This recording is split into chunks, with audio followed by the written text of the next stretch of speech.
เฮาใส่สมบัติของโลกมามากแล้วทำคืนให้แก่โลกซะบัดนี้ดินน้ำไฟลมดินน้ำลมไฟบ่ไปเป็นของเฮาจักอย่างคือร่างกายเฮานั่นแหละแต่ยังบ่แม่นเนาะทำคืนให้แก่โลกใส่ของโลกมามากแล้วปลูกต้นไม้คืนให้แก่พื้นดินปลูกต้นไม้ไว้ให้เป็นลมหายใจ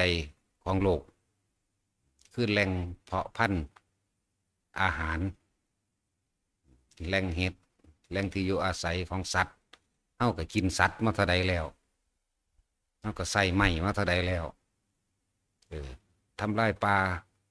ใส่พื้นดินหาเลี้ยงชีพมาเท่าใดแล้วบัดนี้เฮาสิทำคืนให้แก่โลกคืนไว้แก่โลก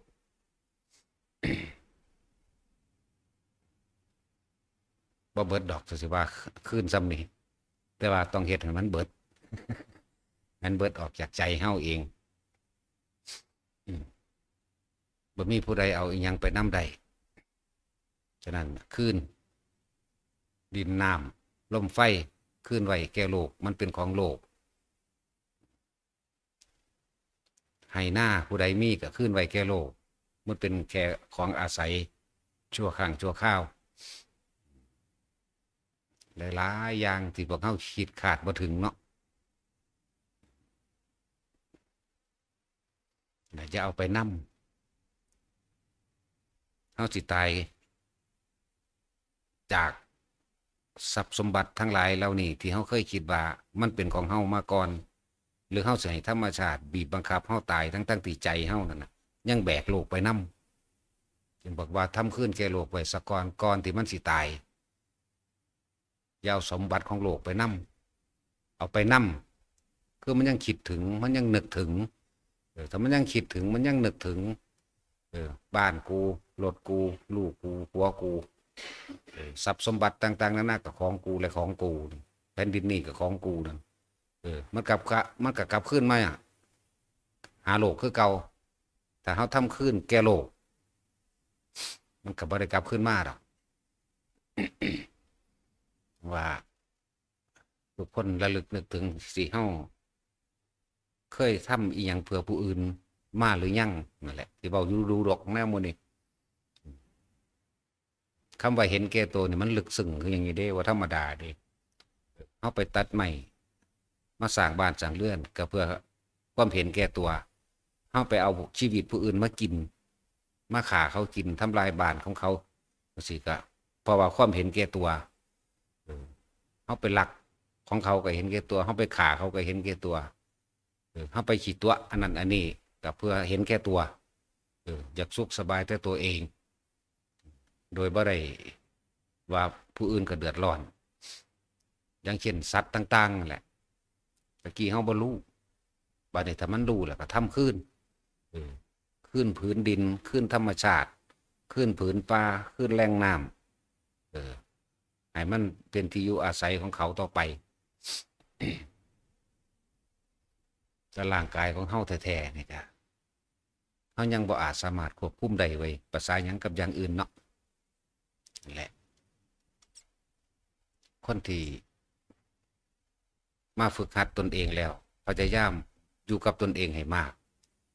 ตัวเองคือลมหายใจตนเองคือความรู้สึกของตัวเองอยู่ในกายตนเองก็คือเฝ้าสังเกตความคิดเจ้าของอย่าให้มันหนีจากกาย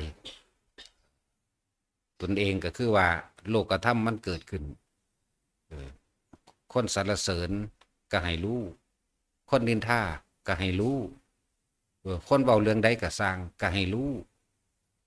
บ่ว่าไผสิคุยกันเรื่องใดเขาก็อยู่แต่เขาคุยเรื่องของเขาบ่แม่นคุยเรื่องของเฮาเข้าใจบ่ล่ะฟังดีๆเขาสิสรรเสริญเยินยอเฮาก็สร้างเขาสินินทาเฮาก็สร้างนี่เป็นภาษาโลกแต่ว่าถ้าเฮาเข้าใจคำว่าเขาคุยเรื่องของเขาเขาคุยเรื่องความรู้สึกของเขาเขาบ่ได้คุยเรื่องของเฮา สมมุติแต่คนที่ว่างได้แล้วนั่นนะกะทิบ่นำสิ่งทั้งหลายที่เขาคุยเขามาคิดเด้อ๋อเขาคุยเรื่องของเขาเขาไม่ได้คุยเรื่องของเฮาเออสิ่งที่เขาคุยกันบ่ว่าสิย่องบ่ว่าสิด่านะแต่เฮาบ่เก็บนำเขามาคิดทั้งหลายเหล่านั้นเฮ็ดหยังเฮาบ่ได้เด้เออเขาบ่ได้เป็นม่านเขาบ่ได้มีฤทธิ์ความคิดของเฮาเองที่เป็นม่านความคิดของเฮาเองที่ไปดึงเขามาเด้นั่นแหละคำบอกของคนอื่นเฮ็ดหยังเฮาบ่ได้ดอกถ้าเฮาบ่นำเขามาจังว่าบอกทุกคนให้เข้าใจ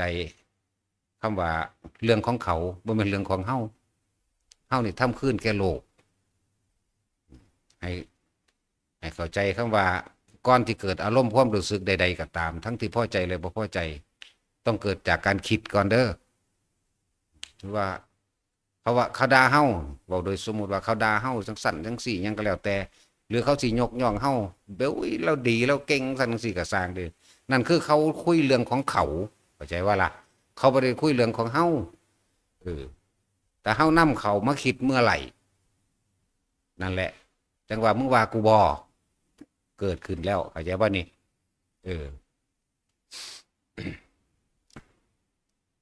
จังว่าบ่มีผู้ใดเห็นอหยังเฮาได้ดอกแต่เฮาบ่นำเขามาคิดเฮานำเขามาคิดตั้งหากว่าให้อบรมตัวเองอยู่กับตัวเองมากๆแล้วมันสิค่อยๆเห็นเองดอกค่อยๆเห็นเองหาเครื่องอยู่ให้ตนเองจังว่าทำขึ้นให้แก่โลกซะเรื่องเล่าต่างๆที่เฮาเห็นเขาคุยกันเรื่องนั้นเรื่องนี้อันเป็นเรื่องผู้อื่นก็สร้างแต่เฮาบ่นำมาคิดมันก็บ่เป็นเรื่องของเฮาแต่เฮานำมาคิดก็เป็นเรื่องของเฮาทั้งที่เขาคุยกันเรื่องอื่นๆเขาคุยเรื่องการเมืองเรื่องกีฬาเรื่องชกมวยเรื่องผู้นั้นเป็นจังซั่นเป็นจังซี่ถ้าเฮานำเขามาคิดนั่นก็คือเฮาก็เลยขึ้นอันว่าคุยเรื่องของเฮาพอเฮาดึงเขามาเฮาไปเกิดอารมณ์แล้ว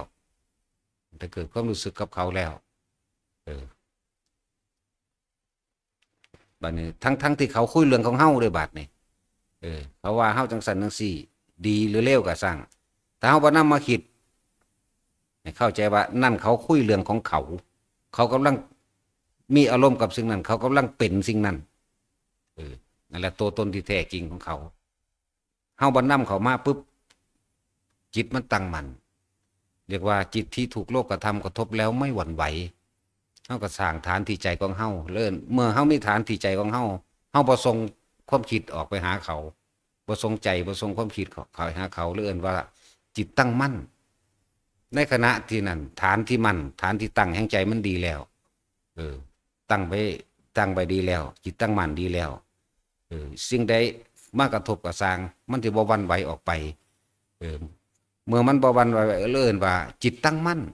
เป็นไปโดยธรรมชาติเป็นสัมมาสมาธิขึ้นไปเองโดยธรรมชาติฟังดีๆได้ว่าเขาเอาเรื่องใดก็สร้างแต่เฮาบ่นำเขามาคิดจิตเฮาก็ตั้งมั่นอยู่คือเก่าได้ยินได้ฟังได้เห็นได้รู้สิว่าอีหยังกับรสชาติอาหารที่เฮาได้สัมผัสอยู่ในลิ้นในกายเฮาแท้ๆเฮายังบ่คิดเห็นบ่นี่เฮายังบ่ได้คิดสิเข้าไปยึดติดในรสชาติอาหารอันนั้นอันนี้อันนั้นแหละจิตมันก็ตั้งมั่นบ่หวั่นไหวคือเก่าถ้าเมื่อจิตมันตั้งมั่นบ่หวั่นไหวแล้ว การไปก็บ่มีการมาก็บ่มีการเกิดก็บ่มีการดับก็บ่มีเด้ออันแรกมองที่สุดของมันก็ดีบ่มีการไปบ่มีการมาบ่มีการเกิดบ่มีการดับมันก็รู้อยู่สั่นๆซื่อๆไผสิเว้าเรื่องใดก็สร้างหูยินอยู่เห็นอยู่ได้กลิ่นอยู่กระทบสัมผัสรู้สึกทางกายแม้ขนาดกินข้าวอยู่แท้ๆนี่เฮาก็รู้เฮาก็ว่ามันก็เป็นอีกอย่างหนึ่งคือสื่อเพียงแต่เฮาบ่เข้าไปติดว่าอยากไปแสวงหามากินอีกนะนั่นแหละก็ยังบ่ได้ว่าเฮาก็เลยว่าว่าทำคืนแก่โลกก็ได้หรือว่ามันก็เป็นของมันจังสั่นก็ได้ความเป็นเช่นนั้นเองมันก็เป็นของมันแบบนั้นเองทุกอย่างแต่ละคนเด้อให้ อย่าหนีออกจากกายแนวได้กระตามคำว่ากายนี่เฮาเอาแค่ลมหายใจนี่แหละแค่ปฐมฌานแค่ฐานที่ตั้งแห่งความสงบเพียงอันเดียวนี่มันก็สามารถที่จะเห็นได้เบิดทุกอย่างนั่นแหละเห็นกายเห็นเวทนาเห็นจิตเจ้าของเองแล้วก็เห็นโลกธรรมพร้อมคือธรรมกายเวทนาจิตธรรมเห็นสิ่งทั้งหลายทั้งปวงมีความเกิดขึ้นธรรมดาเป็นความดับเป็นธรรมดาที่มันเกิดแล้วมันบ่ดับพอนำเข้ามาคิดแม้แต่ความคิดที่มันเกิดขึ้นของมันเองทุกสิ่งทุกอย่างมันเป็นหมวดเป็นหมู่เนาะร่างกายนี่เฮาศึกษาเรื่องธาตุร่างกายนี่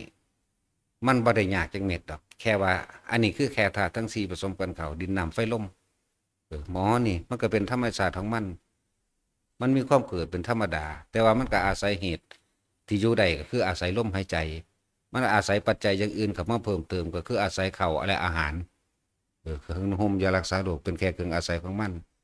แต่ว่าสุดท้ายเลยดินน้ำไฟลมอันนี้ก็ต้องเสื่อมสลายแตกดับไปคือตายอย่างง่ายๆบัดนี้เรื่องอื่นว่ากายซื่อๆบัดนี้เวทนาสัญญาขันธ์เวทนาขันธ์สังขารขันธ์วิญญาณขันธ์มันก็เลยอยู่เฉพาะมันอยู่เฉพาะหมวดเฉพาะหมู่ของมันเด้บัดนี้สัญญาคือความจำได้หมายรู้ต่าง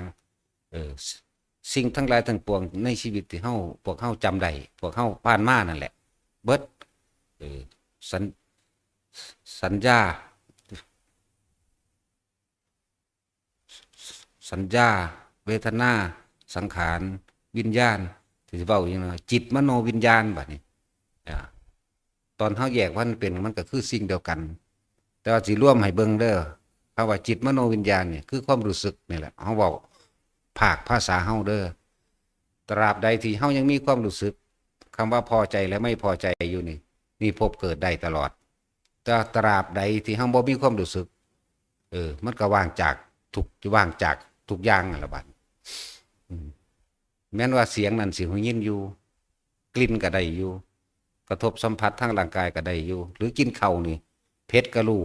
เข้มก็รู้แต่ว่าบ่ได้ติดเข้าไปพอใจแล้วบ่พอใจมันบ่มีแหมมันก็เลยมีต่างๆว่าอันนี้ก็เป็นสัญญาว่าเข้มสัญญาว่าเผ็ดใช่ป่ะเวทนากับความรู้สึกว่ามันแสบมันห่อนอย่างก็แล้วแต่ว่ามันก็เป็นเฉพาะร่างกายเป็นเฉพาะขันธ์ นั่นแหละละออกให้เบิดกายก็อย่างหนึ่งเวทนาสัญญาสังขารวิญญาณสรุปร่วมว่าเป็นความรู้สึกเด้อตราบใดที่มีความรู้สึกพอใจกับไม่พอใจหมายถึงตัวลึกเด้อบ่แม่นแต่ความรู้สึกทางกายความรู้สึกทางกายนี่เป็นปกติธรรมดา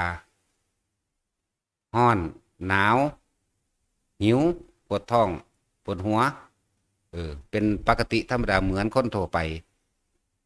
แต่ว่าบ่เข้าไปให้วันไหวในจิตใจเฮาได้นั่นแหละที่สุดของคำว่าสมาธิสัมมาสมาธิที่สุดของสัมมาสมาธิเป็นจังซั่นมันป่วยก็บ่ได้โทษใดๆทั้งสิ้นก็แค่รู้แล้วก็ดูมันรักษามันไปเป็นธรรมดาแค่ไว้เฮ็ดให้มันเซาเจ็บซื่อๆนี่แหละคนบ่เก็บบ่ไปเด้หาหมอมึงซื่อๆว่าโรคยังมึงเป็นโรคว่าถ้ากูบ่เจ็บบ่ปวดเป็นจังซั่นแล้ว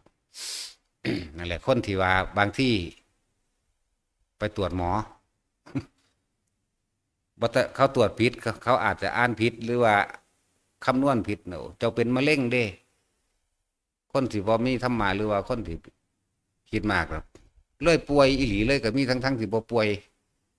มันเป็นหยังมันเห็นแค่ตัวอยากว่าเพราะว่ามันได้เห็นตัวจริงมันเห็นแค่ตัว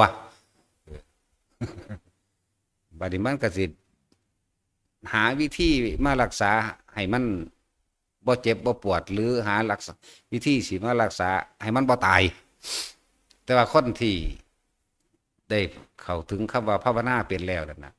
มันก็ธรรมดามันแค่ว่ารักษาก็รักษาไปตายล่ะหายไปตายนั่นแหละนี่มันสิบ่หวั่นไหวเด้ก็เป็นธรรมดาเป็นหยังเขาเป็นมะเร็งตับ เขาว่าอยู่ได้อีกเดือนหนึ่งเดือนกับเดือนตัวมันบ่ได้คิดต่อไปอีกมากเลยล่ะก็แค่นั้นแหละแต่ว่าคนที่บ่ได้ยินฟังธรรมนี่โอ้ยบ่ป่วยก็เลยป่วยก็มี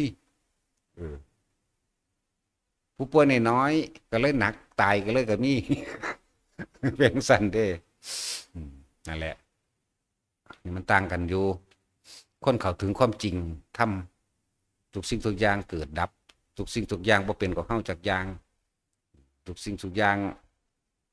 บ่ควรเข้าไปถือเอานั่นเองบ่เข้าไปยึดมั่นถือมั่น บ่คิดยามใดก็ถือยามนั้นโลดแล้ว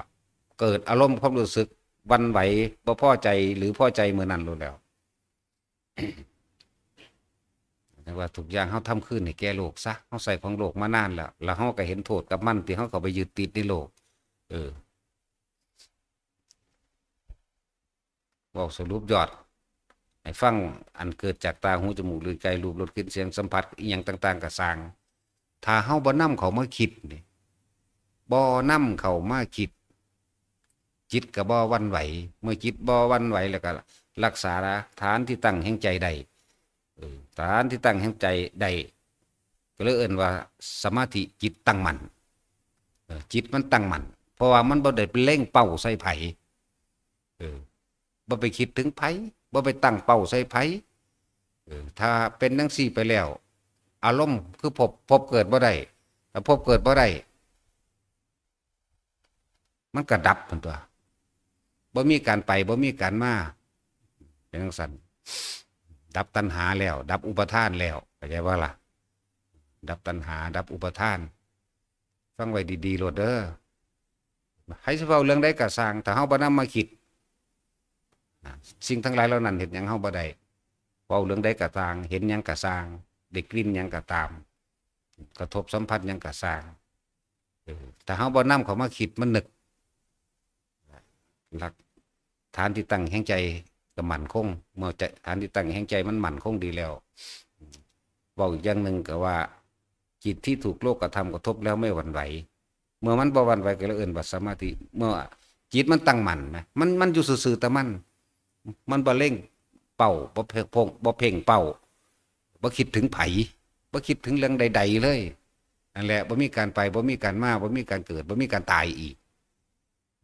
เป็นที่สุด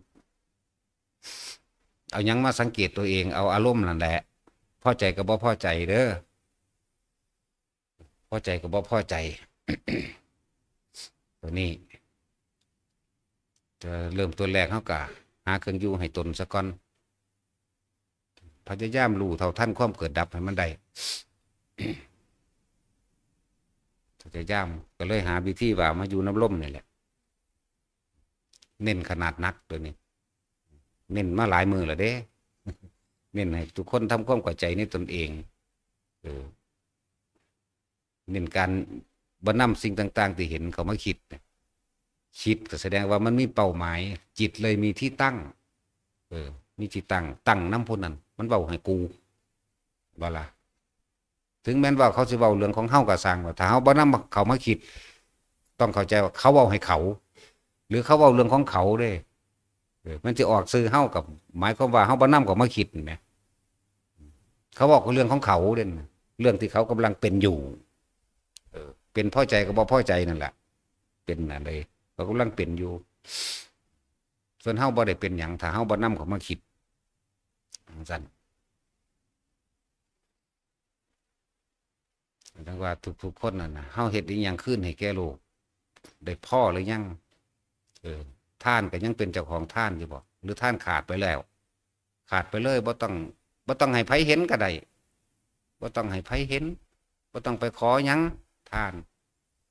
ส่วนเรื่องศีลนั่นน่ะเวลาใดขณะใดที่เฮาอยู่ในลมหายใจใดเป็นศีลล่ะ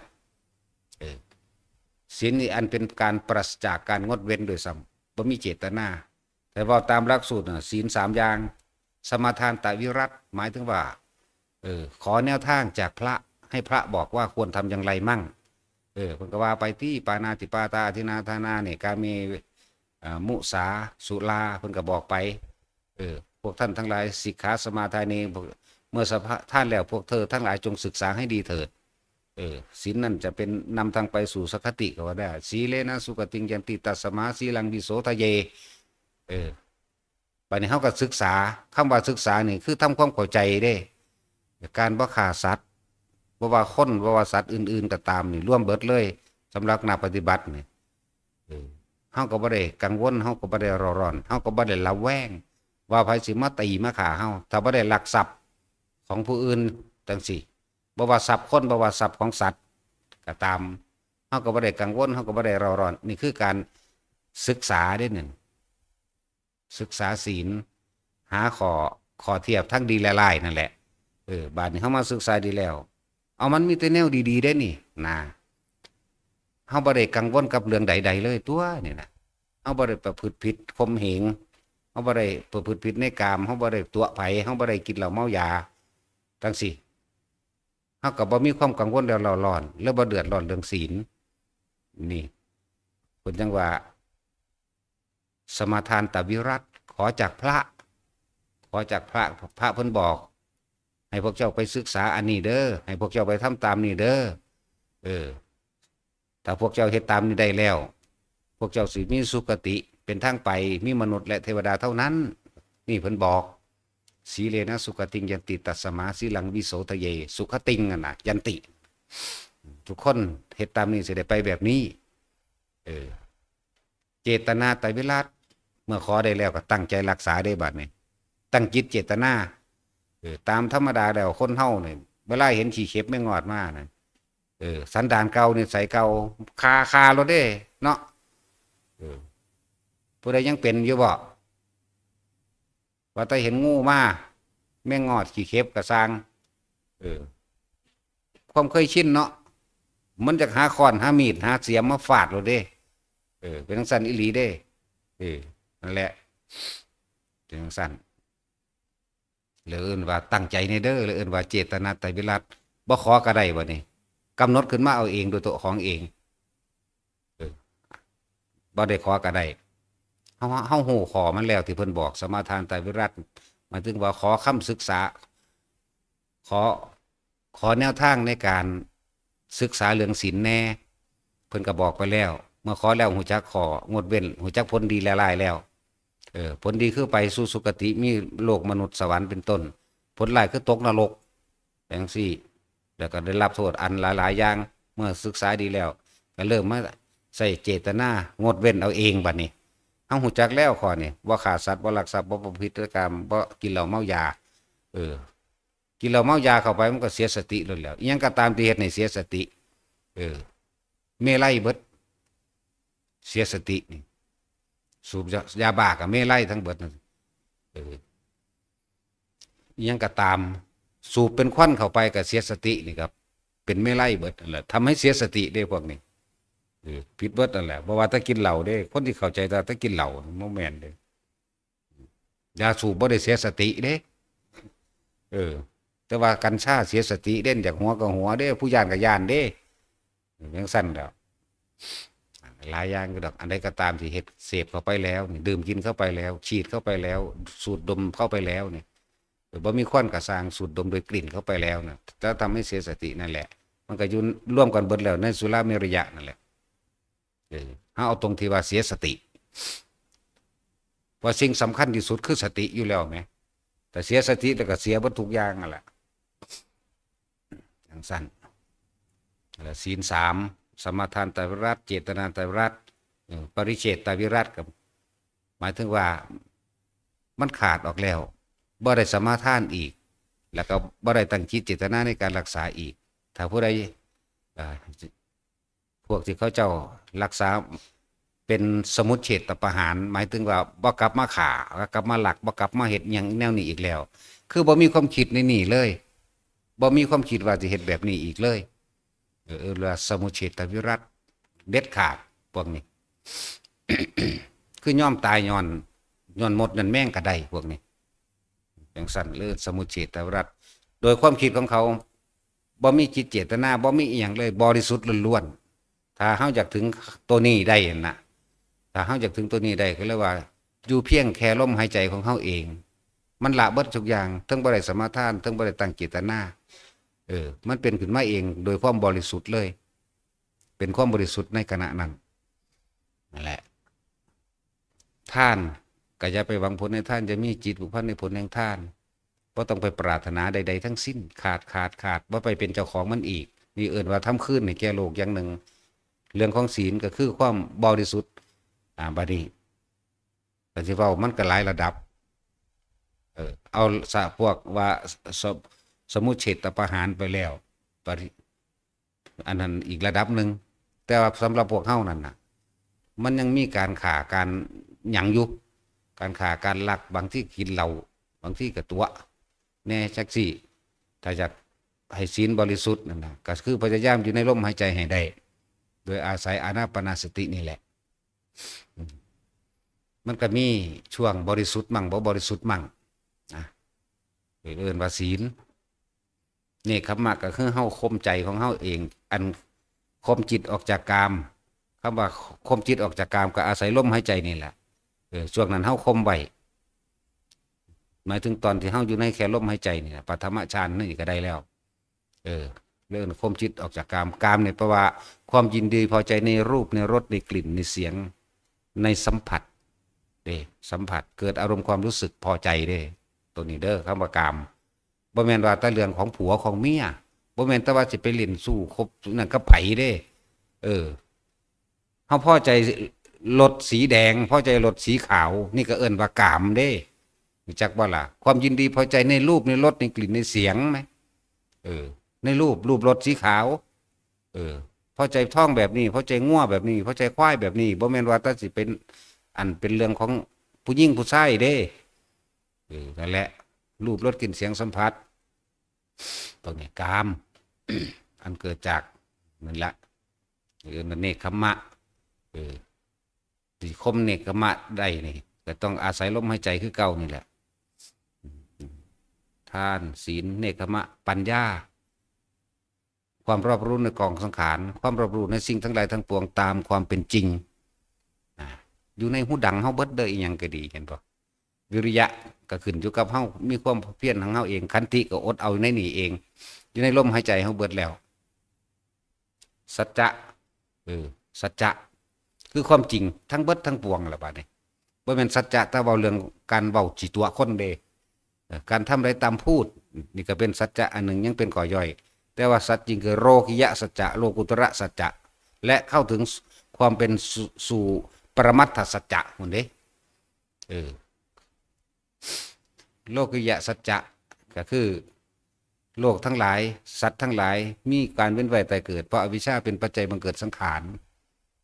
เป็นปัจจัยบังเกิดวิญญาณจะว่าล่ะนี่แหละสัตว์ทั้งหลายมันเวียนว่ายตายเกิดเพราะตัวนี้นี่เรียกว่าโลกิยะสัจจะดูความจริงโดยตัวนี้โลกุตระสัจถ้าผู้สิอยู่เหนือโลกได้ก็นี้ก็ต้องรู้เท่าท่านอวิชชาดับอวิชชา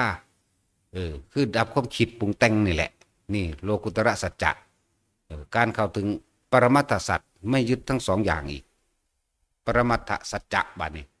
เรียกว่าปรมัตถสัจให้เข้าใจว่าที่สุดทั้งสองส่วนทางสัตว์เกิดแบบนี้อวิชชาเป็นปัจจัยมันเกิดสังสารทางสิบ่เฮ็ดให้เกิดเป็นแบบนี้ทั้งสองอย่างนี่เฮาบ่ยึดเฮาเข้าไปรู้กับมันเมื่อรู้กับมันแล้วปล่อยกับมันเลยเป็นเข้าถึงคำว่าสุญญตาเข้าถึงคำว่าทุกสิ่งทุกอย่างบ่ควรถือเอาไปได้ก็แม่นน่ะสัจจะ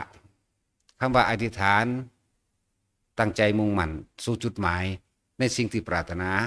คำว่าปรารถนาของเฮาคือการบ่กลับมาเกิดอีกเฮาก็เฮ็ดอยู่จังซี่ล่ะ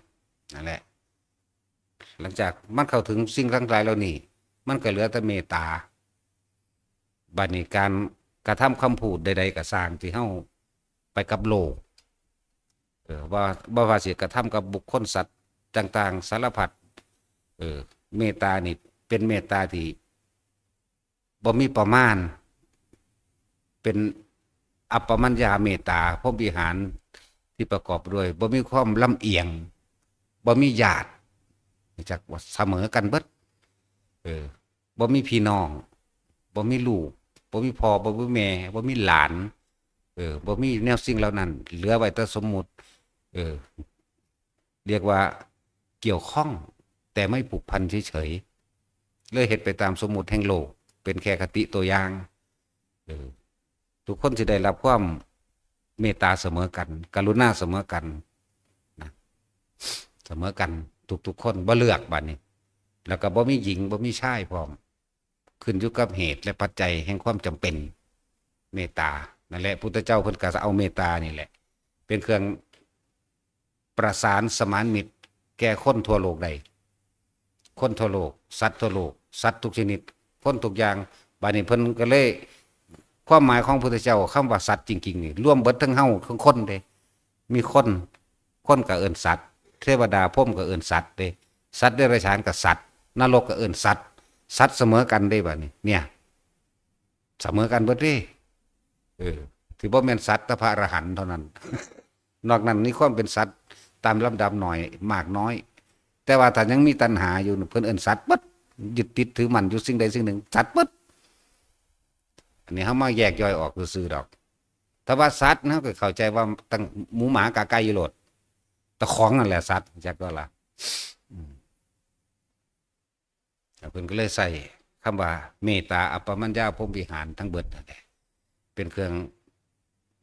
ประสานสมานมิตรออกหน้าในการแสดงธรรมในการสินำความจริงของโลกิยสัจจะโลกุตระสัจจะอันเป็นปรมัตถสัจจะออกเผยแพร่ให้แก่หมู่สัตว์ทั้งหลายได้รู้ทางออกจากการเกิดเมื่อมีการเกิดมันก็ต้องมีการบ่เกิดแน่มันเป็นของคู่กันอยู่แล้วเกิดกับบ่เกิดมันก็คู่กันขาวมันก็คู่ดำมืดมันก็คู่แก่งอยู่แล้วเนาะผัวมันก็คู่เมียนั่นแหละจักว่าล่ะมิตรก็คู่ศัตรูนั่นแหละปฏิจจสมุปบาทยังมีสายเกิดและสายดับแน่มันก็คู่กันจังซั่น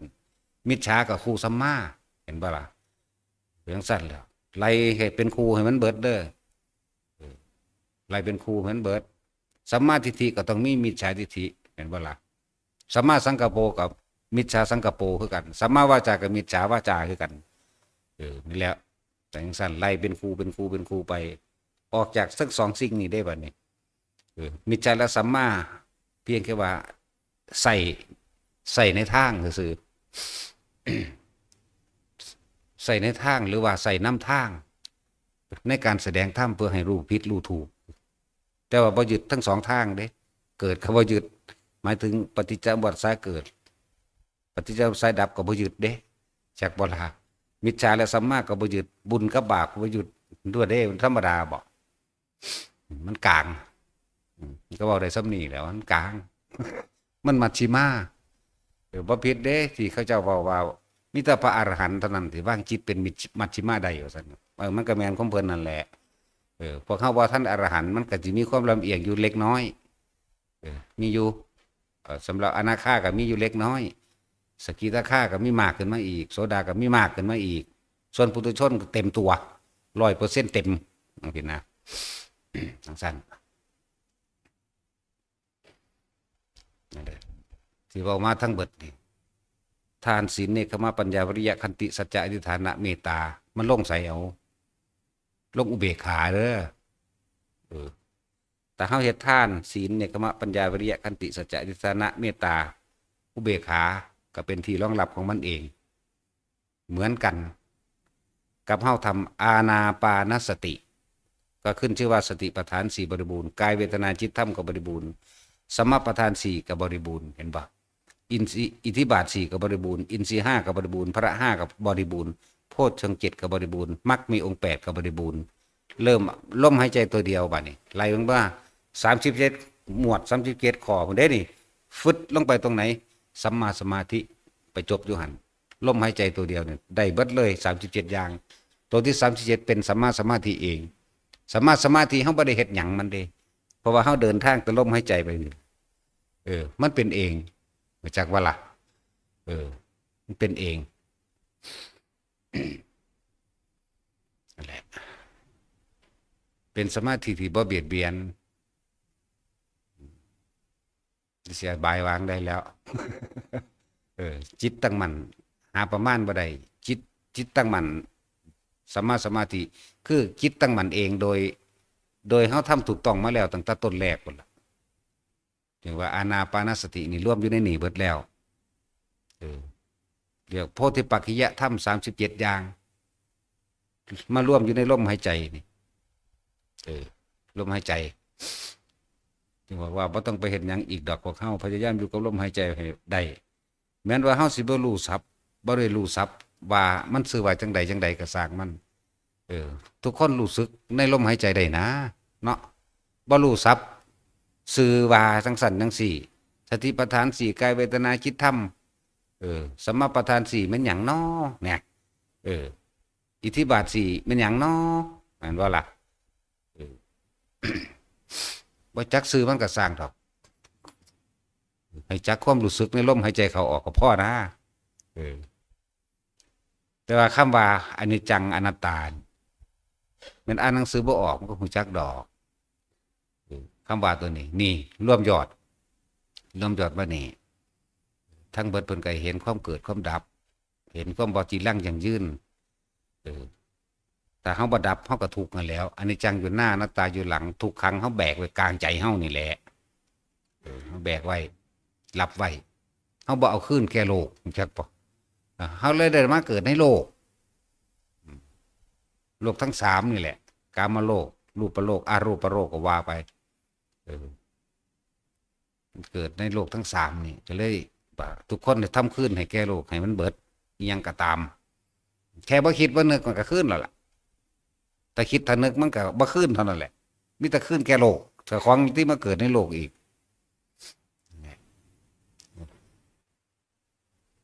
เราสรุปร่วมให้ท่านขาดจริงบ่ศีลบริสุทธิ์จริงบ่แต่ว่าระดับโดยที่สุดแห่งปรมัตถ์แล้ว อยู่ในลมหายใจมันบริสุทธิ์เองดอกบ่ได้ไปตั้งใจรักษาบ่ได้ไปตั้งใจเจตนาบ่ได้ไปขอกับไผมันคิดบ่ออกคิดบ่พอเลยได้ว่าสิไปฆ่าไปตีผู้นั้นไปลักของผู้นั้นผู้นี้มันคิดบ่ออกเด้มันบริสุทธิ์จักจักสิว่าจังไดมันเรื่องสั้นล่ะนั่นแหละทุกอย่างรวมในลมหายใจแต่ผู้ใดอยากทำคืนแก่โลกแต่บ่เข้าใจหยังก็เอารู้สึกในลมหายใจให้มันได้คือจังอธิบายฟังซุมือนั่นแหละอันเกี่ยวกับเอาแค่ปฐมฌานเดี๋ยวอธิบายซ้ำเพราะว่าทุกคนไปติดแค่ความรู้สึกทั้งกายอันเกิดจากอาการปิตินี่เด้วิตกหมายถึงว่าเฮามีสติระลึกรู้ลมเข้าลมออกวิจารณ์ประคองความคิดเอาไว้อย่าคิดออกไปถึงสิ่งอื่นปิติก็เลยเกิดเนี่ยวิตกวิจารณ์ปิติผลต่อว่าสุขเอกคตามีอารมณ์จิตที่เป็นหนึ่งจิตนั้นมันเป็นสุขเพราะวันอยู่กับตัวเองได้ถ้าอยู่กับตัวเองได้มันก็ต้องเป็นอุเบกขาแต่ว่ามันยังเป็นเวทนาอยู่เด้แต่ว่ามันไม่ดีตัวเวทนาไอ้อุเบกขาเวทนาตัวนี้ปิดเปรียบดุจดังว่านายประตูทวารคือย่ามคอยระวังทั้งตาหูจมูกลิ้นกายของเฮาตาหูจมูกลิ้นกายใจของเฮาเองคอยระวังบ่ให้มันคิดไปหาผู้นั้นไปหาผู้นี้นี่ในระดับหนึ่ง ที่นี่สำหรับบุคคลที่ว่าวิตกวิจารปีติถ้ามันมีปีติเกิดขึ้นแล้วเฮานี่จับเอาอุณาโลมหรือตรงกลางระหว่างคิ้วหรือหน้าผากเกิดขึ้นเอาตัวนี้มาเป็นหลักแต่ที่ว่าปีติมันมากเกินมันหลายก็เลยเฮาใส่ระบบเทคนิคอานาปานสติมี2ระบบธรรมชาติคือให้มันเป็นไปเองของมันซะก่อนแต่ว่าเฮาใส่ระบบเทคนิคกระโดดขึ้นข้ามขั้นตอนไปเลยขึ้นไปละหรือว่าคมสังโยชน์หาคมสังโยชน์หาไปเลยตัวนั้น ที่นี่ถ้าเฮามีปีติมาเกิดอยู่ระหว่างกลางคิ้วเฮาแล้วเด้อบางคนอาจจะเกิดความรู้สึกเหมือนมือสะบัดคล้ายกับไฟช็อตจังสิอย่าไปคิดอหยังกับมันบางที่มือมันฟ่งออกนอนอยู่มันก็เป็นนั่งอยู่มันก็เป็น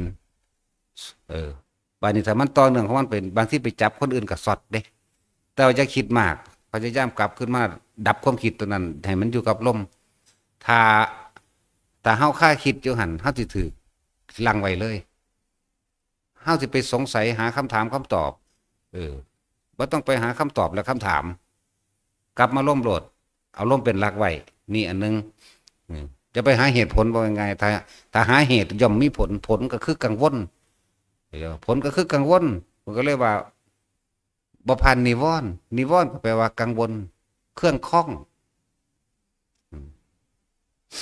นิวรณ์เครื่องข้องเครื่องกังวลเครื่องห่วงเครื่องสงสัยเครื่องเล่าร้อนนิวรณ์ก็ดีไล่ไปมันมีหาโตเอาแค่ว่ามันบอกกังวลก็พอละพอมันร่วมอยู่ในหาโตก็ละกังวลเรื่องใดก็ดีบางที่เบิ่งเด้อสิเว้าไปหลายๆอาการเด้อวิธีขามความสงสัยต่างๆนี่ได้นะหลายคนสิมักนั่งรับตาเฮ็ดจักให้ในมื่นตาเฮ็ดนั่งท่าใดก็ได้ยืนก็ได้นอนก็ได้นะยืนเดินนั่งนอนได้เบิดทุกท่าแต่เฮาเน้นมื่นตาพอมันสิขามความสงสัยหลายๆอย่างคนน่ะรับตาแล้วมันจะอหยังพิบๆแป๊บๆเข้ามาเร็วโพดนะมื่นตาเฮ็ดโลดมื่นตาเบิ่งเวลามันเกิดบัดนี้เอาฟังดีๆลมหายใจก็รู้เข้ารู้ออกอาการพิธีก็เกิดขึ้นระหว่างกลางคิ้วหรือกลางหน้าผากอยู่อาการที่ว่าเหมือนไฟช็อตเกิดขึ้นหรือมือสะบัดออกไปก็บอกแล้วนึงบ่ต้องไปหาคำถามและคำตอบบ่ต้องไปหาคำตอบมันจะมีคำถามกลับมาล้มอย่างเดียวบ่ต้องสนใจนำเข้ามาคิดปัดออกเลยต่อมาคนหัวลุกวืดขึ้นแม่นสิคนขิ้งลุกอย่างอื่นคนขิ้งลุกเบิดตัวหรือเคิงโตหรือนิดหน่อยก็แล้วแต่หรือเฉพาะคนหัวลุกใส่ถ้อยลุกก็ตามก็แค่รู้สึกในโตมันเองแล้วบ่ต้องไปหาคำถามและคำตอบจะไปเอาคำตอบมันจะมีคำถามแค่รู้สึกโตซื่อๆว่าเป็นแบบนั้นแล้วอยู่ในลมหายใจจับจุดหลักเดียวไว้ลมหายใจนี่กับอุณหภูมิเฮาเองบางคนก็โยกนี่พวกนั่งบางคนก็โยกซ่าๆนิ่มๆลึกๆดอกโยกซ้ายโยกขวามั่งยกหน้ายกหลังมั่งให้เน้นมื่นตาพวกนั่งรับตาอยู่แล้วถ้ามันเป็นก็ค่อยๆมื่นตาขึ้นอย่าหนีจากลมเด้อพวกนั่งรับตานั่นนะสำหรับพวกเฮาบ่นิยมรับตามื่นตาก็โยกได้โยกซ้ายโยกขวายกหน้ายกหลัง ก็บ่ต้องไปหาคำถามและคำตอบจับลมอย่างเดียวบางที่ก็มีคือฟ้าเหลื่อมก็มีเด้ปึ๊บขึ้นระหว่างขอบตานี่ขอบตาซ้ายขอบตาขวาบางที่ก็เป็นคือยังแสงไฟออกจากหน้าผากเฮานี่ออกต่ำๆดอกออกมาคือจังเฮาเบิ่งปลายจมูกเฮานั่นน่ะแต่ว่าบ่แม่นแสงไปไกลก็มีบางที่ก็วาบขึ้นอยู่ไกลๆก็มีใกล้ๆก็มีข้างหน้าก็มีข้างหลังก็มีแต่พวกรับตามันสิงวกพุ่นงวกพี่เด้มันสิเบิ่งเด้นั่นแหละความสงสัยได้เกิดขึ้นแล้ววิจิกิจฉาเกิดขึ้นมีความกังวลแล้วกังวลเกิดขึ้นบัดนี้รับตานั่นเป็นเร็วทิมความสงสัยบ่ได้บางคนก็คิดไปทั้งย่านก็เลยว่าให้เน้นมื่นตาแสงยังกระสร้างจะไปหาคำตอบและคำถามอีกเหมือนเดิมทุกอย่างนี่จับลมไปอย่างเดียวให้เฮ็ดจังไดเขาว่าจะแก้ยังไงเขาว่าบ่ได้แก้ได้สิกิงอยู่กับลมเลยอย่าออกไปคิดไหมนั่นแหละเพิ่นเอิ้นว่าส่งจิตออกนอกก็ดีอย่านำสิ่งที่ตาเห็นหูได้ยินจมูกได้กลิ่นกายรู้สึกนำเข้ามาคิดไหมนึกใส่ลมอย่างเดียวเลยมันสิเกิดยังขึ้นก็สร้าง นั่นแหละบัดนี้เกี่ยวกับภาพนิมิตต่างๆมันสิเกิดขึ้นเพราะว่าสิเป็นเห็นคนอย่างมากไกลๆเอาว่าไงว่าบางที่ก็ได้กลิ่นโชยเข้ามาในจมูกเฮานี่เหม็นก็ฮู้ว่าเหม็นแม่บ่ต้องไปคิดหาว่าเจ้าของเหม็นนั่นแม่นไผเป็นผีเป็นเปรตหรือเจ้ากรรมนายเวรหรือเป็นหยังกันแน่หรือเป็นญาติหรือบ่เป็นญาติเด้อยู่ในร่มอย่างเดียว เป็นเทวดาก็สร้างบัดนี้อยู่ในร่มอย่างเดียวเป็นพระพุทธเจ้าร้อยมากก็สร้างอยู่ในร่มอย่างเดียวอย่าออกไปคิดเมื่อไหร่พวกเข้าคิดพวกเข้าสิติดอยู่ในมังหันแหละบัดนี้บางถ้าคนเคยบ่หาแต่ไปป่าไปภูเขาดอกบางที่เฮาก็อยู่กุฏิเฮาแล้วเป็นกุฏิสั่นครึ่งก็มีเด้สั่นบึมขึ้นเป็นคนโยกกุฏิเฮาตึงตังเนี่ยนะก็บ่ต้องออกไปคิดอยู่สั่นไผสิมาสั่นกุฏิมันได้ล่ะนี่มันบ่ได้มีหยักเลยซุมื้อนี้เห็นบ่ล่ะมันบ่มีสร้างนำตามที่เฮาเป็นกุฏิก็สั่นได้ครึ่งตึงขึ้นโยกบางที่ก็คืออยู่ในเรือนี่ก็เป็นคือจังเฮานี่เป็นไปตามในเรือโยกก็เป็นกุฏิเทิงโคกนี่แหละกุฏิเทิงภูเขานี่แหละบางที่นั่งอยู่ตามโขดหินก้อนหินก็เป็นคือแผ่นดินสิถล่มนี่เป็นกึกกักจนตีงได้ที่จริงถ้าเฮาไหวออกไปมันตีงอีหลีเด้มันเฮ็ดให้เฮาออกจากความตั้งมั่นออกจากลมเฮ็ดให้เฮาออกสิเว้าเบิดบ่เนาะบัดนี้มันคือหลายอย่างแท้อันเขาก็มาถามทำไมถึงหาวอีกเด้หาวก็ฮู้ว่าหาวตัวก็จะไปคิดหาทำไมเฮ็ดหยังเดี๋ยวนี้บ่ต้องทำไมทำอะไรอยู่กับลมอย่างเดียวหาวก็ปล่อยหาวโลด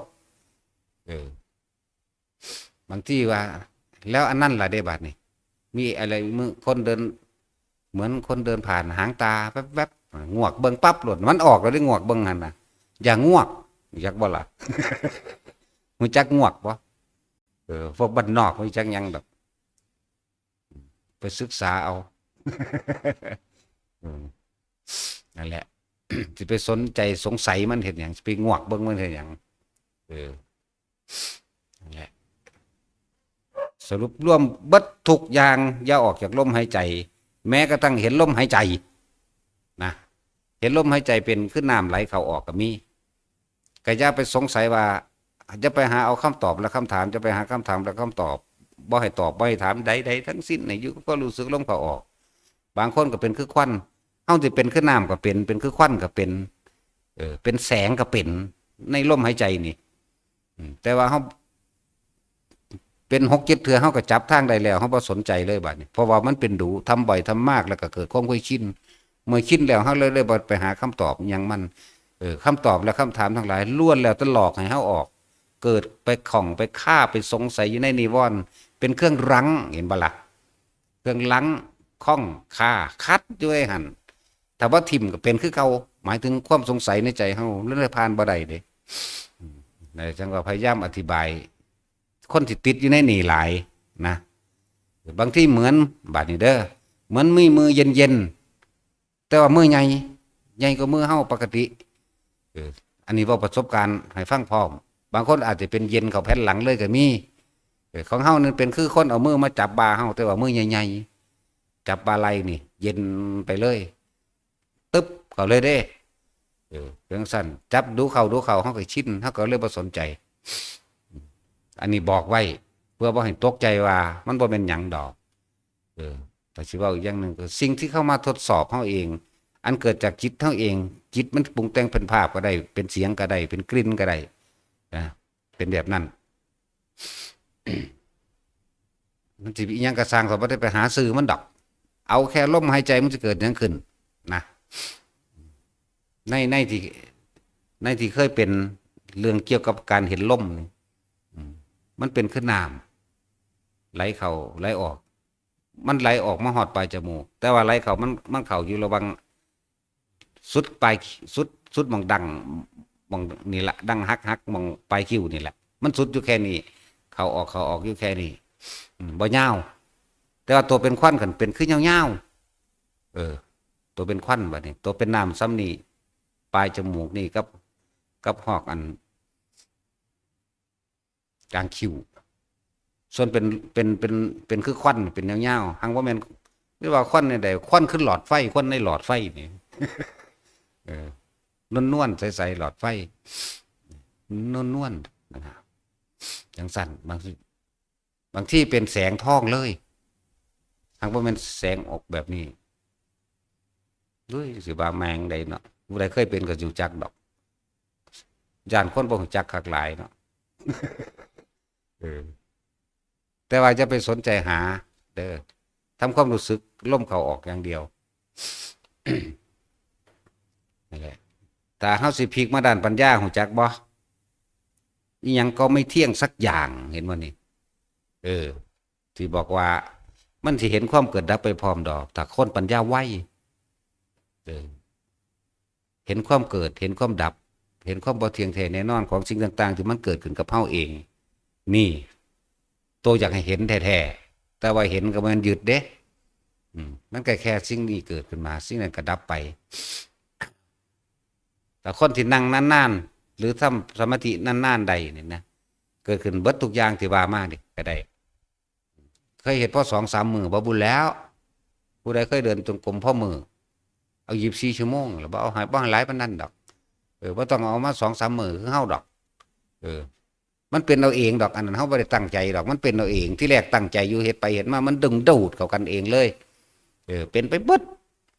ฝนตกฟ้าห้องฟ้าผ่านี่มันธรรมดาบ่พูดไปนั่งจนว่าฮอดเที่ยงฮอดบ่ายฮอดเที่ยงนี่แหละหรือบางที่มัน10 โมง 11 โมงจังมักสิสอดได้ถ้าว่าฝนตกมันคือบ่เปียกแต่ว่าฟ้าผ่างาไม้ตรงนั้นขวางลงมาทางกูมันคือบ่มีพุ่นน่ะขนาดนั้นเด้บ่สนใจขนาดนั้นเด้นี่บอกให้ฟังอันนี้ บอกให้ฟังว่ามันเป็นแบบนั้นคือเฮาบ่สนใจถึงขนาดนั้นแม้นเป็นตัวเองออกไปยืนอยู่ห่างแขนเดียวนี่เอาเด็กใส่กันได้นี่เปื่อยลงเปื่อยลงเปื่อยลงหยุดเบิ่งมันก็เปื่อยลงนั่นแสดงว่าออกแล้วเข้าใจบ่ย่างไปเลยโลดฮู้อยู่แล้วตัวมันบ่แม่นแหมนะนั่นแหละสติมันดึงขึ้นมาปุ๊บก็ย่างพาเลยบัดมันเปื่อยลงจนเป็นเทาแล้วก็เป็นคือยังพัดยังหนีเดี๋ยวเป็นคือยังลมพัดนี่แหละหางบ่แม่นลมมาถึงเฮาดอกมันเป็นทวนไปซื่อๆเป็นดูปุ่นยางมาแต่คนละส่วนทางตรงกลมยางมาคนละส่วนยางเข้ามาหากันแต่เฮาหยุดกึกมันก็หยุดคือกันแล้วมันสิเปื่อยลงนั่นเฮาออกเด้ความจริงเฮาออกจากความสงบออกจากความตั้งมั่นของเฮาแล้วเด้ใครเนี่ยมันเร็วแน่มันก็เลยยางไปเลยนะแม้บางที่มีคือคนหลอกหนังนี่ปรึบมาใส่เฮาคุบเข้าตาว่าไงเฮากำปั้นนี่เด้คนสำคัญนี่แหละแต่ตาพอโลออกมาเด้ตอนนี้เฮาก็เข้าใจว่าเขามาขอบุญก็อุทิศบุญมั่งก็สิมีหน้ามั่งก็แล้วแต่แหละที่ไหนได้ออกจากความตั้งมั่นทั้งเบิดนั่นแหละหลายอย่างบางที่ก็เป็นงูใหญ่ซ้ำเสาไม้มื้อนี้แหละวืดลงมาจากฝาผนังถ้ำย่วยลงมาได้งกข้อใส่เฮาฮ่าใส่บัดนี้น้ำมูกน้ำลายก็ถึงหน้าเฮาอีหลีนั่นแหละแต่ในขณะนั้นมันบ่สนเราแหละคือมันบ่คิดแล้วมันบ่คิดแล้วนี่เฮ็ดจังได๋ใส่กระสังมันก็บ่คิดแล้วมันก็ดูดขึ้นไปเอาเองดอกฟึบไปเอาเองถ้าเดี๋ยวมาทางหน้าถ้ำบัดนี้ทำบ่เลิกดอกตอนที่นั่งนี่บาง10 กว่าเมตรที่เฮานั่งเป็นก็เป็นงูบ่ใหญ่ได้บัดนี้งูก็ซ้ำแขนหรือใหญ่ขึ้นมาซ้ำขากิ้วนี่แหละปะมันก็คืองูอีหลีได้บัดนี้แต่ว่าบ่คิดซะอย่างมันสิคือจังไดก็สร้างหิแมงเด้อบัดนี้มาก็ขึ้นมาเกี่ยวโตนี่แหละรู้สึกได้เบิดได้มันสัมผัสนั่นแต่บ่คิดนั่นแหละเอิ้นว่าจิตตั้งมั่นแท้ๆคือบ่คิดเด้เป็นจังซั่นกลายว่าฮู้อยู่ว่างูฮู้อยู่ว่าเป็นงูทั้งเทื่อก็เป็นแบบงูเหลือมทั้งเป็นก็แบบงูเท่าๆงูสีเท่าๆงูธรรมดานี่แหละหวงก็งูเหลือมนี่แหละที่ไหนใดมันหลอกเฮาเบิดนี่แหละสิ่งเหล่านี้จิตต่อจิตหลอกเฮาเองนั่นแหละก็คือว่าเฮาอย่างเดียวคือตั้งมั่นในลมสิเว้ามาหลายๆนี่บ่ออกจากลมอย่างเดียวนั่นแหละจังบอกว่าบ่มีอิหยังเห็นเฮาได้ดอกมีแต่ความคิดเฮาเองทำลายเฮาเองที่เพราะว่าเฮาออกจากลมฐานที่ตั้งเฮาบ่มั่นคงการฝึกฝนการฝึกของเฮาเองบ่ค่อยต่อเนื่องอาการได้อีกเนาะบาดนี้ผู้คนถึงสิว่า อาการจากหากก็มีเด้จากหากกะอุกกะอ้วนขึ้นมากก็มีอาการแน่นหัวใจหรือว่าหายใจบ่เข้าบ่ออกหายใจบ่เข้าจังซี่ก็มียิ่งเพ่งยิ่งจ่อยิ่งหาคำตอบยิ่งหาเหตุผลยิ่งหาวิธีแก้ยิ่งหายใจบ่ออกจักว่าล่ะเพราะว่าเฮาไปใส่ใจถ้าไปเพ่งกับมันแล้วบ่ต้องสนใจเด้อมันเป็นอึดอัดตึดตัดขึ้นมาก็สร้างลมอย่างเดียวมันต้องเป็นดอกถ้าผู้ใดไปเพ่งไปใส่แล้วเกิดความเคยชินหรือเกิดความหวาดระแวงไปเลยเด้จังซั่นหลายๆอาการเด้อเนื้อกระตุกขากระตุกก็มีขากระตุกทุกส่วนมันนั่นแหละแต่ว่าบ่แม่นทั้งเบิดเด้เป็นจุดๆเด้น้ำแขนนั่นก็เป็นดึกๆๆๆน้ำขาก็เป็นดึกๆๆขาหยังก็สร้างตามหลังตามท้องตามหัวต่างหนังหัวก็เป็นหนังหัวกระตุกก็เป็นเวลาบางที่เป็นจังคือไฟดูดบัดนี้ผู้ใดเคยใส่เสื้อกันหนาวโดนมือบ่ถอดเวลาเฮาถอดออกแตกปะแปะโลดเด้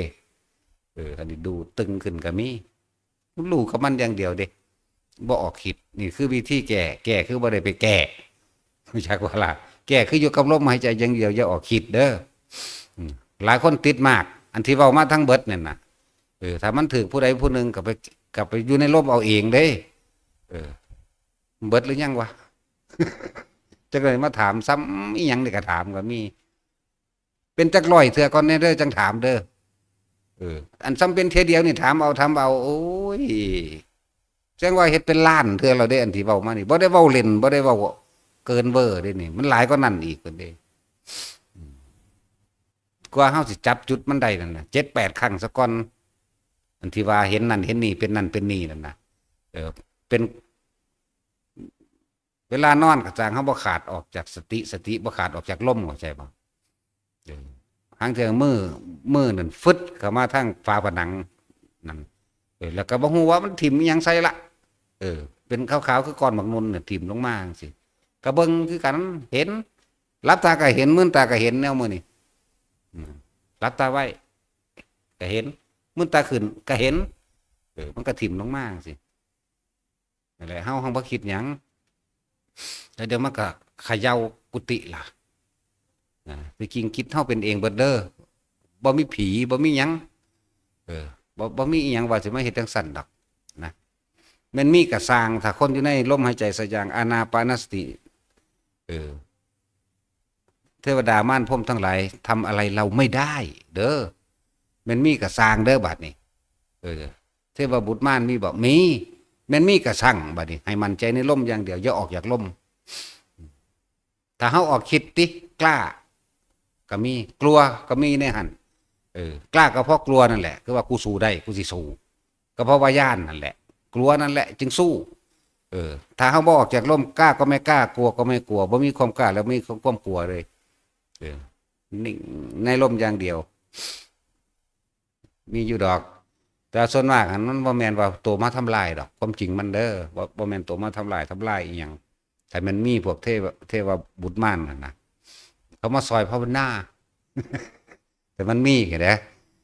แต่ว่าจะเรื่องว่าสิ่งที่ป้องกันเฮาได้เขาเองคือกายคตาสติของเฮาเองเป็นผู้รู้มีสติอยู่ในกับลมหายใจของตัวเองกรรมเก่าอกุศลกรรมเก่าแม้นมาในขณะนั้นก็ไม่อาจสามารถทำอะไรเราได้จะไปกล่าวไปย้ายกับมารทั้งหลายอันเป็นของภายนอกมาจากว่าแม่นสัตว์จริงๆแม่นเสือจริงๆเขาบ่เคยเห็นดอกเสือจริงๆมันเบิดแล้วเขาเอาไปปิ้งกินเบิดแล้ว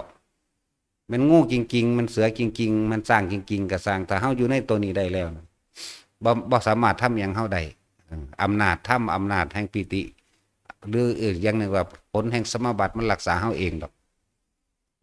สิว่าหยังพวกยางตกเขายังบ่เป็นหยังเด้อบัก30-40 เม็ดพุ่นได้ตกหน้าผาบ่ธรรมดาดิมันอย่างน้ำแสง มันอย่างน้ำแสงอีกผู้หนึ่งมันขึ้นกกไม้มันขึ้นได้แม่จังไดกกใหญ่คักปานนั่นนะตะเงิดคือหยังนี่เด้แต่ว่าตกมันก็บ่เป็นหยังบ่เก็บแข้งเก็บขาบ่ขาหักโอ้ยยิ่งตะเติบสร้างผลแม่แล้วไปน้ำกันบัดนี้จังซี่ แต่บักกกมันแกล้งพุ่นเด้จังห้องว่าจังห้องเวิร์กอยู่กับมีมันขึ้นได้จังใดตะเงิดแท้เออแม่นกกย่างดอกมันจะเป็นกกแค้นสูงได้ว่าธรรมดาได้กกใหม่นั่นก็เลยโอ้ยมันขึ้นได้จังใดก็บ่เลินเด้ล่ะแต่ยามลงนี่ที่มึงเลิน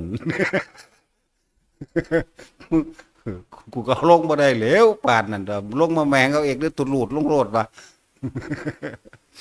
แต่ยามลงเลินแต่ยามขึ้นบ่เลินนะบ่ฮู้มือซ้ำนี่ธรรมดาบ่นี่คือเว้าประสบการณ์อย่างหนึ่งให้ฟังเสริมแต่มักๆเลยแต่แนวจังสิเนาะตัดสินอันว่ากิ่งๆว่าแก้แบบนั้นแบบนี้บ่เอาปานใดดอกแหละวิธีแก้คืออย่าแก้หยังเด้อแม่นพระพุทธเจ้าสิเสด็จมาเป็นหมู่คณะกระจังบ่เป็นของกิ่งจักอย่างเด้อพวกเจ้าอย่าออกไปคิดอยู่กับลมอย่างเดียวสิเทศนาว่าการจังได๋ก็สร้างอย่าไปสนใจอยู่กับลมอย่างเดียวมันนั่งฮู้อยู่ดอกว่าแนวใดสิเป็นอรหันต์องค์ใดมาก็ช่างผู้นั้นมาผู้นี้มาก็สร้างมันบ่ให้เชื่อจักอย่างล้วนแล้วแต่ออกหรือที่เพิ่นว่าส่งจิตออกนอกนะให้เฝ้าสังเกตหรือระวังจิตความคิดนี่ให้อยู่กับลมอย่างเดียวโลดจะออกเน้น แล้วก็เน้นอย่างนักแน่นมาตลอดกาลเลยนี่ว่าผู้ใดตายในลมใดบ่กลับมาเกิดในโลกนี้อีกอาจจะไปเกิดในสุทธาวาสจากว่าล่ะบ่แม่นผลหน่อยเด้คนที่ทำอานาปานสตินั่นนะเพิ่นเว้าโดยย่อเอาไว้เพิ่นเว้าว่าอานิสงส์7นั่นบ่ล่ะ7อย่างสินะถึงได้อรหันต์ในขณะปัจจุบันมีชีวิตอยู่ที่สัทธรรมเวทนิยธรรมละสังโยชน์ได้ทั้ง10ถ้าบ่ได้ตอนก็ได้ตอนสมศรีมาถึงชีวิตใจขาดปุ๊บในขณะนั้นก็ได้กันพร้อมกันนี่อรหันตผลในตอนที่ตายพอดีแต่อย่างน้อยนี่แม่เพิ่งได้อนาคามีในสุทธวาส5สั้นบัดนี้เฮาเสริมให้ประกอบการฝึกอานาปานสตินี้จากการทั้งได้ยินได้ฟังธรรมคำสอนต่างๆประกอบกับด้วยว่าทานก็ไม่หวังผลในทานไม่มีกิจพันธ์ในผลแห่งทานแล้วก็การแสดงอริยสัจสี่มีตลอดปฏิจจสมุปบาทก็แสดงตลอดเห็นอนิจจังอนัตตาให้รู้ให้เท่าให้ท่านก็บอกอยู่ตลอดแต่ว่าการทำอานาปานสติเฮาทำน้อยอาจจะทำวันละ3เวลาหรือ4เวลาจังซี่แม่อาจจะทำหน่อยยังสิมีผลว่าได้โสดาสกิทาคาอยู่เด้จักว่าล่ะยังสิมีผลได้อยู่เด้นั่นเพิ่นบ่ก้าวไปหลายซื่อเพิ่นก้าวไว้7อย่างนั่นแหละบางที่เพิ่นก็เว้าแค่2อย่างบางที่เพิ่นก็เว้า7อย่างนะแต่ว่าพวกเฮาประกอบด้วยการได้ยินได้ฟังพร้อมบัดเว้ารวบเลยคนที่ฟังทำให้มากฟังทำให้บ่อยบรรลุเลยก็มีเพราะบัดนี้คนที่ถึงพระรัตนตรัยบ่สนใจอย่างอื่นพุทธธรรมสงฆ์อย่างเดียวแม้จะกระทำการผิดบาปอยู่มีการลักทรัพย์อยู่มีการฆ่าสัตว์อยู่มีการกินเหล้าเมายาอยู่กระชั่งแต่นึกถึงพุทธธรรมสงฆ์อย่างเดียวบุคคลผู้นั้นย่อมห่างออกหรือตัดขาดว่าบ่เป็นขาดโดยสิ้นเชิงเด้ปหายะมานุสังเทหังเทวกายังหรือว่าเขาว่าประหารแปลว่าฆ่าแปลว่าทำลายเขาแปลง่ายๆว่ายังน้อยๆก็ไปสวรรค์และมนุษย์เป็นธรรมดาบัดนี้อย่าลืมเด้อถึงพระรัตนตรัยแล้วก็ฟังธรรมบ่อยๆจักบ่ถึงพระรัตนตรัยแล้วก็ฟังธรรมบ่อยๆแม้นว่าจะมีการลักทรัพย์มั่งฆ่าสัตว์มั่งกินเหล้าเมายามั่งว่าพืชพิษเวณีมั่งทำเป็นธรรมดาจังซี่คนพวกนั้นยังบ่ตกอบายภูมิเด้ถ้ามาถึงคือนึกถึงฟังธรรมก็เข้าใจดีอยู่นั่นกูเฮ็ดบ่ได้เข้าใจบ่แต่ว่ากูบ่เคยไปงิดถึงสิ่งศักดิ์สิทธิ์ถึงผีสางนางไม้ถึงเลิกงามยามดีหยังดอกคนพวกนี้บ่สิตายสิใครควรในธรรมเด้นี่แหละจึงบอกว่าบางที่ได้อรหันต์ไปเลยคนที่ใครควรในธรรมแล้วถ้าบ่ใครควรในบทธรรมถ้าบ่ใครควรในบทธรรมก็สินึกถึงเฉพาะพุทธธรรมสงฆ์อย่างเดียวสินึกถึงเฉพาะพระพุทธเจ้าก็ได้นึกถึงพระพุทธเจ้าหรือนึกถึงพระสงฆ์ผู้ที่เฮาเคารพนับถือนั่นแหละ ไปเกิดสวรรค์บัดนี้เมื่อไปเกิดในเทวนิกายหมู่ใดหมู่หนึ่งคณะใดคณะหนึ่งบทธรรมนั่นยังสิมีอานิสงส์ว่าสิได้บรรลุในขั้นต่อไปอยู่แต่ว่าจะเริ่มว่าถึงเฉพาะพระรัตนตรัยกับการได้ยินได้ฟังธรรมบ่อยๆเด้อสุตตมยปัญญาเนี่ยเมื่อเขาตายแล้วไปเป็นเทวนิกายอันใดอันหนึ่งว่าสิจาตุมตะวันถึงสายยามากก็แล้วแต่เขายังมีโอกาสได้บรรลุมรรคผลใดบางครั้งมีภิกษุผู้ทรงฤทธิ์มีฤทธิ์ขึ้นไปแสดงธรรมบนนั้นฟังธรรมได้บรรลุโสดาสกิทาคาอนาคาอรหันต์ก็ได้บางครั้งหมู่เทพเทวดาสนทนาธรรมด้วยกันเองก็บรรลุได้บางครั้งใคร่ครวญด้วยตัวเองเข้าใจว่านี่มีการนึกใคร่ครวญด้วยตัวเองคือเฮาพยายามแปลบทธรรมะที่เฮาฟังมาที่เฮามีหนังสืออ่านแปลไปแปลมาบรรลุก็ได้นั่นแหละ จังว่าเน้นแต่คนที่นึกอยู่จังซี่ตลอดมันบ่กล้าทำเร็วขนาดนักดอกมันเสือกรรมเสือผลของกรรมอยู่จักว่าล่ะอย่างนั้นก็เฮ็ดกับสัตว์เท่านั้นแหละเฮ็ดกับคนบ่ค่อยเฮ็ดหรอกคนกับสัตว์นี่แหละว่าแต่ว่าแยกอาจสิใส่เบ็ดใส่ม่องใส่ด่างลงอวนนั่นแหละหาปูหาปลาหานั่นหานี่มาอยู่มากินมาขายอยู่บางครั้งอาชีพก็บังคับอกุศลกรรมบังคับหรือว่ากรรมบังคับให้มันเป็นกันก็มีแต่ว่าบ่มีเจตนาก็มีเด้บ่จักเฮ็ดดอกแต่ว่าจำเป็นได้เฮ็ดนี่ก็มีแหละถือเอาสุดส่วนโดยสำคัญเลยคือพุทธธรรมสงฆ์แล้วก็พยายามฟังธรรมตลอดแม้สิหาอยู่หากินหาขากบขาเขียดขาปูขาปลาขาแมงกินนู่นอยู่ขาเป็ดขาไก่อยู่กับช่างเถอะนะบางอย่างมันก็เลิกกันบ่ได้อาชีพโดยกรรมก็มีขาดโดยกรรมการสดใสกันก็มีนั่นแหละจะเน้นนักว่าต้องถึงพระรัตนตรัยซะก่อนเด้เป็นอันดับหนึ่งจะพลาดจากการถือเด้ถือเอายึดเอาซะก่อนยึดมั่นถือมั่นในสุดตรงไปในพุทธธรรมสงฆ์อย่างเดียวโลดซะก่อนนั่นแหละนี่จะพลาดจากตัวนี้นั่นแล้วแต่ฟังธรรมให้บ่อยฟังธรรมมากมีสิทธิ์ขึ้นไปข้างบนนะคนฟังธรรมดอกจังสิเข้าใจในจังสี่ใดแม่นบ่ล่ะสิบ่ฟังเลยกูถือเอาพุทธธรรมสงฆ์อย่างเดียวบ่มีทางเนาะนี่บ่มีทางก็แล้วกันขนาดฟังอยู่นี่ยังเกรงใจอันนั้นอันนี้อยู่เนาะตัดสินจะยังเลี้ยงอยู่ว่าผีตะโปดเจ้า ผีตะโปดบ่หรือผีขโมดเขาเอิ้นยังก็ยมยั่วยังก็คือยังก็เอิ้นไต้หวันพวกเจ้าเอิ้นยังก็แม่ยังแม่ห้างบ่หรือแม่ยัง แม่โซนบ่แม่โซนบ่ที่ว่าเวลาเลี้ยงผีพวกเจ้านะโอ้ยจังแม่หิแมงยังล่ะกินตับแมงเบิดแล้วซ้ำผีมัน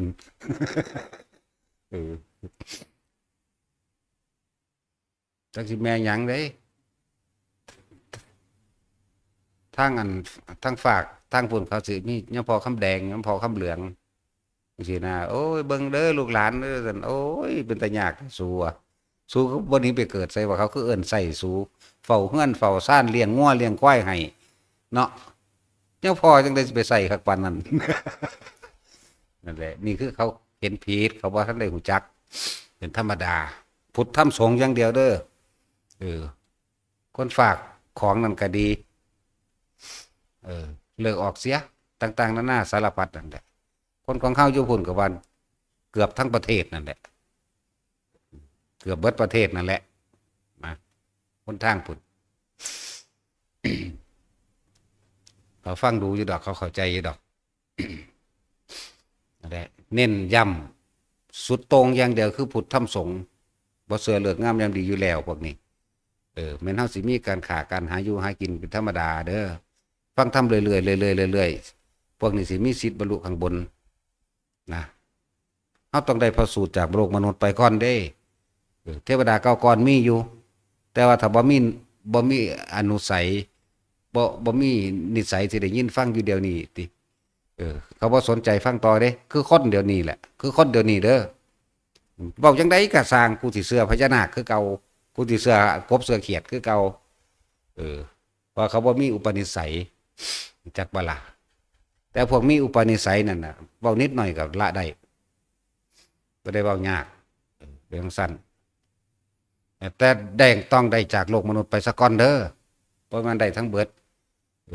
เทวดามิจฉามันบ่อึดบ่อยากเลย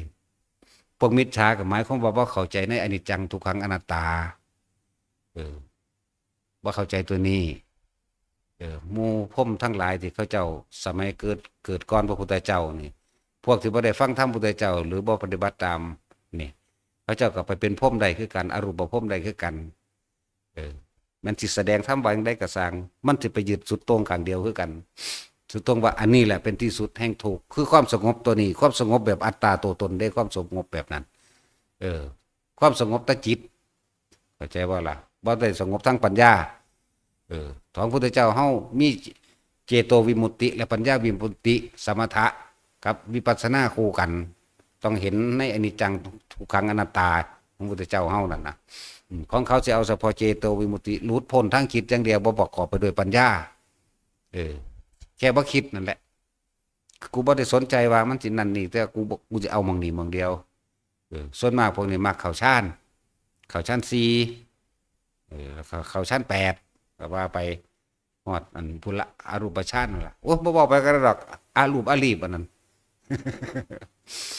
แต่จากนั้นก็ฮอดสัญญาเวทิจานิโรธอีกแหละสมาธิเก้าระดับรูปฌาน4อรูปฌาน4แล้วก็สัญญาเวทยิตะนิโรธมีตอนนั้นแหละเรื่องสั้นและทุกคนฟังแล้วก็นำไปคิดนำไปไขควรละออกซะพวกใดมีของดีของขลังก็ฟาดถิ่มบ่ดีบ่ขังแมงจากอันจากอย่างดอกไปได้มาแล้วก็รักษามันไว้ดอกอันจังสันพวกจตุคามรามเกียรติมันก็สร้างเอาทิมพวกหัวลิงหัวเสือหัวหมามันเอาทิมนั่นบ่สันบักเบนบอกมันว่าไปซื้อมาตั้งหลายตัวเจ้าแม่กวนอิมกวนเอิมมื้อนั้นโอ้ยบ่จักนวนิยายบ่จักว่าประเทศจีนเขาสั่งหนังแต่ละอันนั่นนะดีดพิ้นอยู่ผิดตุ้งตั้งทั้งข้อขาดหมดแล้วที่ธรรมดาบ่เนาะโอ้ยมันสั่งเอาบทเฮ็ดหยังทำที่ปานนั้นแล้วนะเพียงกริงอยู่ทั้งคนแตกแผ่นดินถล่มแล้วโอ้ยนั่นแหละมันจินตนาการจักบ่มันเป็นนวนิยายเด้น่ะมันบ่แม่นเรื่องจริงเด้ยังเฮงเกียซื้อโปงโวยง่ายยังแล้วพระถังเราไปตะลาวเราไปกับมาเราไปอดหิวอดอยากพูนบ่ได้มีเฮงเกียเด้บ่ได้มีโป้ยไก่โป้ยหยังเด้กษัตริย์องค์หนึ่งแม่ตัวนั้นมาตัวนั้นมันไปเคยออกลูกอยู่พุ่นมันมากับแม่มันมาใหญ่แต่ว่าเสือหลวงพ่ออันถังนี่มาหอดมาต้นกระเถาบ่แห้งเลยเดินไปก็มาเถานั่นแหละ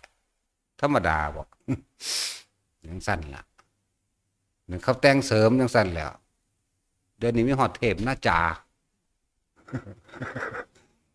โอ้ยยังเป็นยังเนาะ